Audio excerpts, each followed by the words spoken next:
Capítulo 3, Seção 5. Brechas nos costumes.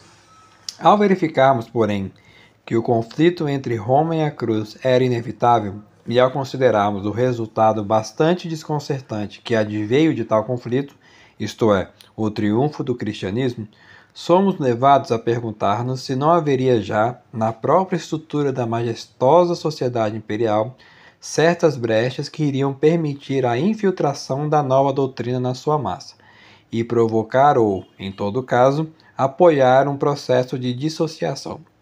Essas brechas existiam, com efeito, e apesar de serem pouco visíveis aos olhos da maioria dos contemporâneos, são perfeitamente discerníveis para a história. É evidente que não se tratava de decadência, que seria falsear inteiramente as perspectivas, aplicar esse termo à época do Alto Império. Mas não há dúvida de que as causas profundas que mais tarde, a partir do século III, onde arrastar Roma cada vez mais rapidamente para o abismo, se observam desde os tempos da Idade de Ouro. Até o ano de 192, não se pode falar ainda em declínio, mas a crise já está no homem. Esta crise, cujos sintomas se irão perfilando e cujos efeitos irão aumentando até a trágica derrotada do século IV, está ligada às próprias condições em que se ergueu essa obra-prima que foi o Império Romano, nos seus primeiros tempos. Roma conquistou o mundo, mas o que era Roma? Nos seus começos, um pequeno burgo itálico, um mercado onde se reuniam honestas famílias camponesas, o modesto centro administrativo onde vinham discutir os seus interesses, uns homens rudes e simples, presos à rabiça do arado ou ao punho da espada, mas pouco preparados para enfrentar grandes tarefas civilizadoras. Muito em breve, havia de tornar-se enorme a desproporção entre este pequeno núcleo de governantes e a gigantesca massa dos governados, e daí resultou um perigoso desequilíbrio. Um desequilíbrio tanto mais grave quanto, entre os povos vencidos, muitos tinham uma concepção mais rica do mundo e uma civilização mais evoluída do que o dominador. O Oriente exerceu, pois, sobre os romanos uma verdadeira fascinação, e eles se submeteram à sua escola. Tal é o sentido profundo das célebres palavras de Horácio. A Grécia conquistada conquistou o seu terrível vencedor. A arte grega, pensamento grego, religiões orientais, costumes da Ásia. É uma torrente ininterrupta que, partindo do Oriente, vem desaguar na Itália, carregando consigo o melhor e o pior. A conquista arrastou, pois, a sociedade romana para uma espécie de atoleiro espiritual. Aquilo que constitui o fundo de uma civilização, as suas profundas razões de viver, o conceito que ela tem de si mesma, o seu centro nervoso. Eis o que Roma encontra cada vez menos nas suas próprias fidelidades. À medida em que se refinam e se civilizam, os romanos afastam-se cada vez mais da antiga imagem da sua raça, que consideram grosseira e atrasada. A inteligência vem da Grécia. A bela ideia humanista do universalismo romano é uma herança recebida dos filósofos helênicos e dos geniais desígnios de Alexandre. A língua das pessoas cultas é a de Homero e a de Aristóteles. Podemos fazer uma ideia do que era esse atoleiro espiritual se imaginarmos o que seria uma França que adotasse o árabe como língua das elites e definisse o seu papel segundo os preceitos do Corão. No começo do Império, a vitalidade nacional é ainda suficiente para que qualquer contributo vindo de fora não esterilize as possibilidades latinas e para que, pelo contrário, a planta romana, enxertada no tronco grego, produza frutos maravilhosos. Quanto mais se avança no sentido universalista, porém, quanto mais se identifica o intercâmbio entre todas as províncias do Império, mais a consciência romana é afogada pelo Oriente. Politicamente, o Império tornar-se-á campo de disputa das dinastias asiáticas, antes de o ser dos bárbaros. Espiritualmente, estará pronto para aceitar uma outra concepção do mundo, já que a sua desmoronou. Este fenômeno faz sentir as suas consequências em todos os planos e particularmente no plano moral. Ao conquistar o mundo, Roma viu que lhe começavam a faltar aquelas forças vivas que lhe tinham permitido a conquista. Mas podia ela ter procedido de outra maneira? Não. Eis um exemplo marcante desses insolúveis dilemas em que o destino coloca o homem, sem dúvida, para lhe dar a conhecer os seus limites. Para que a consciência latina se conservasse intacta e indomável, teria sido necessário que o romano continuasse a ser aquele homem rude, honesto e fiel que era na origem. Mas então teria sido incapaz de governar o seu imenso domínio e, a partir do momento em que quisesse abandonar o plano da força, as suas energias vitais teriam decaído. De século para século, de 100 a.C. a 400 d.C., a sociedade romana dá-nos uma crescente impressão de esgotamento. Os seus costumes ir-se-ão corrompendo, assim como se irão dissolvendo a sua arte e o seu pensamento. E não é este o único exemplo que a história nos oferece da íntima relação que existe entre o refinamento dos ideais de civilização e a desagregação das virtudes originais. Para que, nessa sociedade, se reconciliassem a força e a moral, o heróico e o humano, era necessário que houvesse uma reviravolta total, precisamente aquela que o Evangelho traria consigo. Tal é o verdadeiro sentido desta crise moral que durante muito tempo esteve na moda pintar com as cores mais negras e que importa caracterizar mais razoavelmente. Não foi no mundo gangrenado do Baixo Império que se semeou a semente evangélica, mas numa sociedade ainda muito firme nas suas bases e que, apesar de fendida num ou no outro lugar, não se sentia abalada. Seria também absurdo julgar os costumes romanos pelas críticas acerbas de Juvenal e Luciano e de Suetônio, ou pelas descrições de Petrônio ou de Apuleio, como seria apreciar toda a França do século XX pelas comédias satíricas de Bordet ou de Pagnol, ou pelos romances mundanos de Marcel Proust.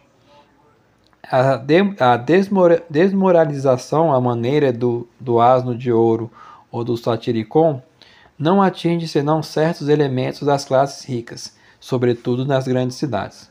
Uma casta luxuosa e corrompida pode oferecer modelos pitorescos a escritores talentosos, sem que por isso seja representativa da sua época.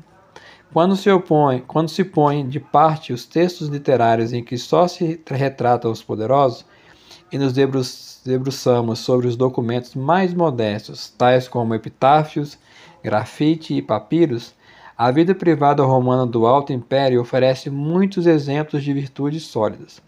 O amor conjugal, a ternura para com os desamparados, a piedade filial, a afeição fraterna são sentimentos que vemos louvar em frases comoventes. Ela fiou a lã e guardou a casa. Foi boa e formosa, bela, piedosa, recatada, sóbria e casta. Foi compassiva para com todos. Assim rezam algumas inscrições tumulares redigidas por maridos agradecidos. 2 esposos quiseram dormir o último sono lado a lado, debaixo deste epitáfio comovedor. Tínhamos um só coração. Mesmo na alta aristocracia, e até em volta do trono imperial, vêem-se imagens admiráveis, que continuarão a resplandecer em plena decadência. Esposas heróicas e ternas, filhos respeitosos, almas fiéis, para quem os preceitos da moral não são uma palavra vã. Mas numa sociedade podem muito bem coexistir elementos perfeitamente sãos e fermentos ativos de desagregação. Temos diante dos olhos um exemplo desta natureza. Em Roma, nos primeiros séculos, apesar das virtudes praticadas por muitas pessoas sãs, os sintomas denotam a existência de perigos graves que nada poderá evitar, porque resultam dos vícios estruturais do império, daquilo que o torna rico e poderoso. As conquistas fizeram afluir a Roma ouro e escravos. Os despojos de guerra recolhidos no Oriente pelos generais alcançam cifras vertiginosas. O saque ordenado por Pompeu teria rendido 786 milhões de sestércios. O sestércio foi durante muitos séculos a moeda básica do Império, equivalia a 1/4 de um denário, que por sua vez correspondia à paga diária de um operário não especializado. E a ele seguiram-se muitos outros, acabando Roma por ficar inundada de ouro. Os tributos arrecadados nas províncias do Oriente atingiam anualmente cerca de 300 milhões de sestércios. De todo este maná, o povo recebia uma parte mínima, sob a forma de presente aos soldados e de distribuições feitas à plebe. As classes dirigentes ficavam com a parte do leão. E numa época em que, por falta de grandes indústrias, eram muito reduzidas as oportunidades de investimento, o ouro servia apenas para que a plebe se entregasse à doce vida e para que os ricos o esbanjassem em vivendas, alimentos e prazeres. E assim que o metal amarelo, tão perigoso quando não é fruto do trabalho, irá desagregar a sociedade romana. Desculpa, ler de novo. É assim que o metal amarelo, tão perigoso quando não é fruto do trabalho, irá desagregar a sociedade humana. No Império Romano, há ainda uma outra fartura que vem juntar as suas desastrosas consequências às do ouro, a dos escravos. Durante os 2 últimos séculos da República, as guerras puseram nas mãos dos vencedores centenas de milhares de escravos. Não era raro que uma só campanha militar arrebanhasse 150 mil de uma vez. E assim continuará enquanto durarem as guerras imperiais. É necessário ainda ter em conta a pirataria, o frutuoso negócio do tráfico humano e a reprodução normal dos escravos já transplantados, para podermos fazer uma ideia da imensidão da massa servil e das incríveis proporções que ela atingia na sociedade. Em Roma, no tempo de Augusto, mais de 1/3 da população era constituída por escravos, e em Alexandria chegava provavelmente a 2/3. Como a quantidade diminui o preço da mercadoria, um escravo corrente valia cerca de 150 francos ouro, e um especializado 500 a 2.000. Qualquer pessoa, proprietário, empreiteiro ou artífice que tivesse necessidade de mão de obra, preferia lançar mão dos escravos a recorrer a um homem livre. Era mais uma causa de desagregação da sociedade. Estabelece-se nas grandes cidades e sobretudo em Roma uma massa popular mais ou menos ociosa, formada por camponeses desenraizados, trabalhadores autônomos agora privados de trabalho, escravos libertos e estrangeiros cosmopolitas. Um terreno excelente para todas as doenças políticas e para todas as forças de desmoralização. O antigo romano, tão sólido no seu trabalho, torna-se o cliente, o parasita, a quem a espórtula remunera uma fidelidade suspeita. Os imperadores têm de contar com esta plebe lamentável e por isso a rodeio de atenções. Mas um povo não se habitua à mendicidade e à preguiça sem que a sua alma seja atingida. Em breve a covardia e a crueldade andarão de mãos dadas com o vício, e o vício, como diz a sabedoria popular, é a mãe de todos os males. Já não há quem queira combater nas fronteiras, como não há quem queira trabalhar a terra. E assim aquela imensa multidão, para se distrair, irá procurar nos jogos do circo os prazeres que acabam por degradar a sensibilidade humana. Mas há algo pior ainda do que este deslizar da sociedade para a inércia mortal. Ou melhor, há ainda outro fenômeno que anda a par deste, proveniente das mesmas causas e, sobretudo, do enriquecimento excessivo. A sociedade romana foi atingida na fonte viva que alimenta toda a sociedade. A família está abalada e a natalidade decresce. A mãe dos Gracos tivera 12 filhos, mas no começo do século II serão louvados como uma exceção os pais que tenham 3. Evita-se o casamento, porventura a órbitas, o celibato não traz ao rico todas as vantagens, assegurando-lhe uma fiel clientela de herdeiros expectantes. E de que poderá o celibato privar o homem, se a escravidão lhe proporciona companheiras mais dóceis que as esposas e que se podem renovar à vontade? O aborto e o abandono de crianças assumem proporções espantosas. Uma inscrição do tempo de Trajano dá-nos a conhecer que, de 181 recém-nascidos, 179 são legítimos. E destes, apenas 35 são meninas, o que prova suficientemente a facilidade com que as pessoas se desembaraçavam das meninas e dos filhos naturais. Quanto ao divórcio, tornou-se tão corrente que já não lhe procuravam sequer qualquer aparência de justificação. Bastava o simples desejo de mudança. Quem se poderia opor a estas forças de desagregação? Os estados têm se mostrado sempre incapazes de recolocar a moral nas suas verdadeiras bases depois de a terem deixado definhar. Os dirigentes romanos não estão inteiramente inconscientes do perigo, mas a sua boa vontade mostra-se irrisória perante o conjunto de circunstâncias que arrastam a sociedade para a ruína. O exemplo de Augusto é revelador. Multiplicou as leis de intenção altamente moralizadora, com o fim de combater o adultério e o divórcio. Quem as tomou a sério? Nem mesmo os da sua família. Aliás, não tinha sido ele que oficializara a preguiça, fundando a prefeitura de Anona, encarregada de alimentar gratuitamente o povo. Periodicamente, veremos os imperadores subsequentes reeditarem essas primeiras medidas, o que prova que foram totalmente ineficazes. Os costumes dissolutos de tanto dos seus senhores,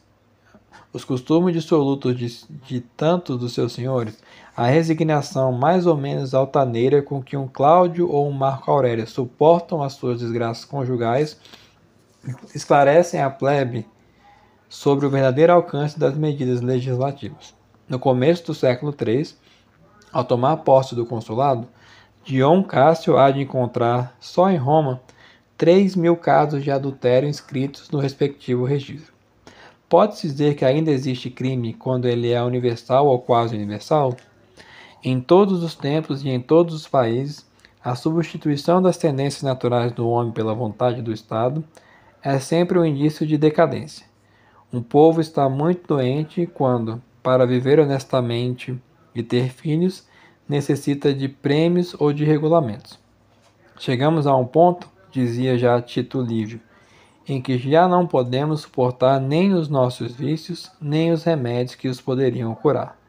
4 séculos mais tarde, São Jerônimo escreverá: são os nossos vícios que tornam os bárbaros tão fortes. Já não estava nas mãos do imperador ou dos seus juristas restituir à sociedade romana as suas sadias ruins. Tornava-se necessário nada menos que uma mudança radical nos próprios fundamentos da moral e nos seus meios de ação sobre a consciência.